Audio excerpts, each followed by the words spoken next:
A nurse urgently aids a bleeding man in ER lobby. No paperwork. She's suspended. But 3 hours later, a military SUV pulled up in front of the hospital. A 4-star general stepped out. What brought him there? In person. The answer lies in one of the most powerful veteran stories ever shared. An old soldier abandoned for having no insurance, and a nurse who chose conscience over protocol.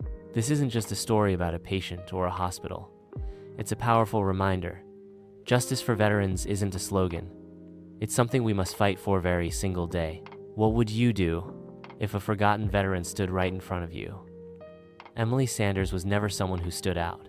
She didn't invent medical devices. She'd never been on TV.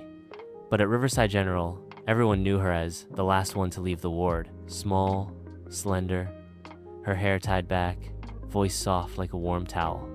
To her, nursing wasn't just about checking blood pressure or handing out meds. Every time she bent down to wipe a patient's hands, Emily would whisper, "I'm here. It's going to be okay." 11 years without a single complaint or sick day. Emily had never been disciplined until the day she met an old man whose name wasn't in the system. A man who, with just a look in his eyes, made Emily break the rules, and she knew she'd have to pay the price. He walked in, almost unnoticed. A thin, sun-worn man in a tattered army jacket and mud-stained boots, his right foot swollen, red, bleeding was stuck to his sock. He sat down, silent, showing no pain. Quietly, he rolled up his pants just a little, revealing an oozing, infected wound. The receptionist glanced at the form, then shook her head. "No insurance, no ID number. We can't process this." He simply nodded, then stood to leave. But at that moment, Emily Sanders happened to walk by. The old man's eyes met hers. No begging, no plea, just a quiet message. "I don't want to be a burden." Emily paused. And in that moment, she knew what she had to do. No doctors, no supervisors. Emily leaned close and whispered, "Come with me. It'll just take a few minutes."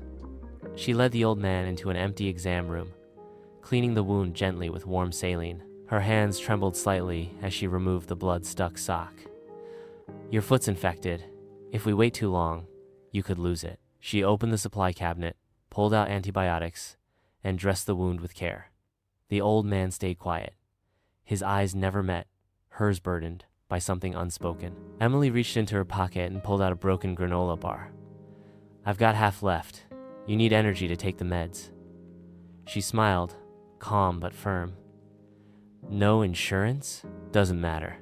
Right now, you need a human being, not a system." But Emily didn't realize.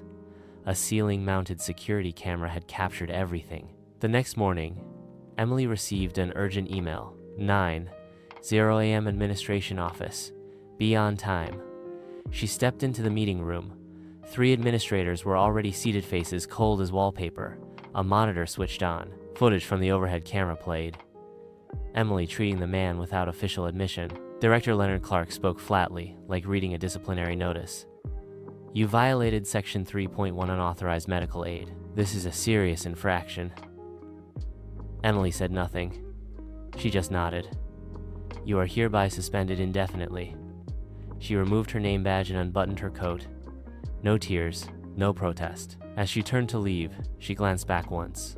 "If I had to choose again, I'd still do it."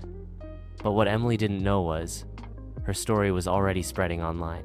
A nursing intern had witnessed everything, and she couldn't stay silent.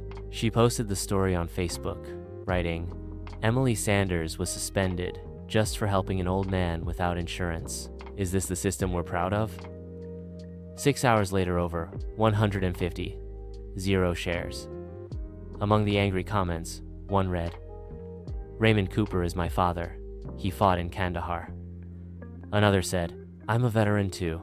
I know how it feels to be denied treatment after risking everything." News outlets picked it up. #StandWithEmily trended nationwide. People weren't just angry, they were ashamed. And while the internet buzzed with fury, a military SUV was already on its way to Riverside General. That afternoon, gray clouds loomed over Riverside. The hospital lobby fell unusually quiet. A black SUV with military plates parked silently at the main entrance. The door opened, a man in full general's uniform stepped out. It was General Douglas Halea, four-star commander, once stationed in Afghanistan. He wasn't alone, two aides followed behind, one holding a folder. Inside the lobby, he walked straight to the front desk. "I need to speak with Nurse Emily Sanders." The lobby was crowded, but silence fell. A doctor stammered, "She was suspended this morning." General Hale nodded, eyes cold as steel. "Then bring me the person who suspended her." Inside the boardroom, General Hale stood tall. No pleasantries, no smiles. He opened the folder and placed a photo on the table. Two bloodied soldiers caught in crossfire in Kandahar. One of them was him, the other Raymond Cooper. "The man your staff refused to treat saved my life. Twice." He stared directly at Director Leonard Clark. "Because of your indifference, I'm here today, not as a general, but as a man who owes a blood debt." The room thickened with silence. General Hale lowered his voice. "And I've come to repay it, to both of them." General Hale pulled a white envelope from his jacket. He handed it to the board while dozens of hospital staff watched from the hallway. Inside were two items. First, a letter from the Department of Veterans Affairs, nominating Emily Sanders as a medical advisor in a National Veterans Care Reform Initiative. Second, an invitation to speak at the National Medical Ethics Conference before hundreds of doctors and healthcare leaders from across the country. The world doesn't need more blind obedience. It needs people who know when to break the rules for the right reasons. Emily said nothing. She simply bowed her head, tears falling silently. For the first time in her life, she wasn't alone in doing what was right. The news spread faster than anyone expected. CNN headline: "Nurse Emily Sanders suspended for treating uninsured veterano advisor to VA healthcare reform." Hashtags "Justice for Emily" and "Honor Our Veterans" surged to national trending. Calls flooded Riverside General. Crowds gathered outside holding signs. "Healthcare is for people, not for paperwork." Other hospitals began reviewing their intake policies. Some even temporarily waived insurance requirements for veterans. Emily became a symbol not because she sought fame, but because she did the right thing when no one else dared. And the system began to crack open from that very courage. 1 week later, Emily Sanders returned to Riverside not as an ordinary nurse. Outside the conference room, a new plaque had been mounted.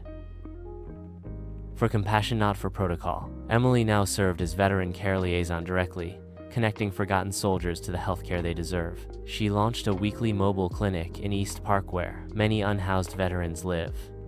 Former colleagues greeted her with new eyes. She was no longer the one who broke the rules, but the one who taught an entire system what humanity means. But something even more unexpected was about to happen. Raymond Cooper was coming back.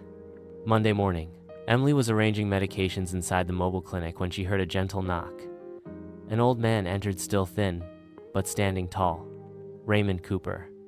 No more bandages, no more distant gaze. In his hands, a worn canvas bag and a small folded American flag. He laid the flag on Emily's desk, voice raspy but firm. "I once saved a general, but that day, you saved me." Emily pressed her lips together, wordless. She stood and hugged him tight. No need for words. Outside, a few veterans stood watching through the window, and for the first time in years, they smiled. 1 month after that reunion, Emily received a letter from a Colorado state senator. The first line took her breath away. "We are proposing a new bill named after you. The Emily Sanders Act officially guarantees that every veteran has the right to emergency medical care, regardless of insurance or documentation." Major hospitals nationwide began updating their protocols. The VA launched a 24/7 hotline called the Emily Line, connecting veterans outside the system with urgent care. At Riverside, Director Leonard Clark, the man who had signed Emily's suspension, was reassigned. Emily didn't celebrate. She didn't seek revenge. She simply said, "I don't want anyone punished. I just want no one else to be forgotten." End of day. Emily was about to leave her office when a young doctor called her back. Dr. Mia Jensen, just 3 weeks into the job. She hesitated, holding a file. A Marine just came in. No insurance, no ID. What should I do if I want to help? Emily looked at her urgently, yet firmly. A long pause. Then Emily smiled. You already know what to do. Mia nodded, but whispered, what if I get in trouble? Emily turned as she walked away, glancing back with a quiet grin. Then I'll call the general. The words were soft, but rang like steel. And at the end of the hallway, the little folded flag on her desk fluttered gently in the air-conditioned breeze. Some wounds don't bleed. They come from indifference, from the cold, bureaucratic no aimed at those who once risked their lives for a nation. Emily Sanders didn't just save a man. She helped a broken system find its soul. From an unknown nurse, she became the symbol of one simple truth. Sometimes, what's right isn't in the manual, it's in the heart. If you've ever seen a veteran ignored, if you've ever stayed silent in the face of injustice but want to speak up now, share this story and comment, Justice for Veterans, because when one person dares to begin, an entire society can change.